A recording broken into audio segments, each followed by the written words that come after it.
Karibu badugu bane unene nali Magohe Mwana Malenge nakusangilichaga Bugota henaha inge badugu bane unene Magohe Mwana Malenge mfumu nalisangilichaga Bugota bunu wakwinja mambo mabimbili bulogi majini pyama kintu mabi watu ilo mbili bako Bugota bunu mfano mbuhe keto moileshi yelele kino ile msupi bulogwe bufingira kamubili na Bugota bufunya bulogi ile geko badugu bane unene Magohe Mwana Malenge nakutuma magashughuli ja Bugota pye umomdeni bonera mu Facebook mu WhatsApp mu TikTok nakutuma magashughuli yeneyo shughuli jiliho yaye michezo ishughuli jiliho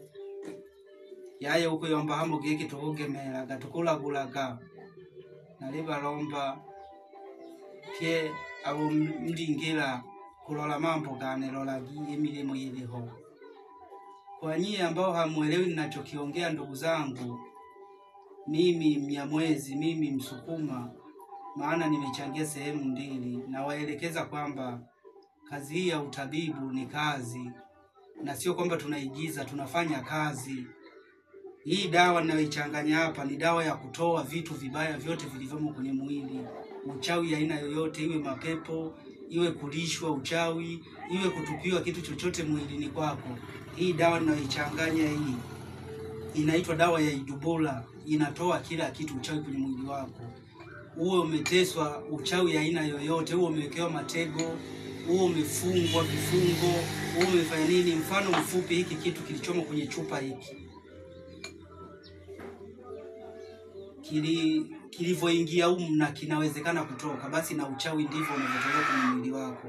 Kwa mtu yoyote mwenye matatizo aliyeteswa aina yoyote, kwa mambo mabaya aina yoyote uliyofanywa kwenye mwili wako, inawezekana kupatiwa tiba na ukapona kupitia dawa hii ya Idubula. Dawa hii ya kufungua matatizo kwenye mwili wako, ya kung'oa matatizo aina yoyote. Inasafisha, inaua uchawi, inakutolea vitu vibaya vyote kwenye mwili wako. Karibuni sana. Mimi ndio Magohe Mwana Malenge na waombeni, karibuni sana.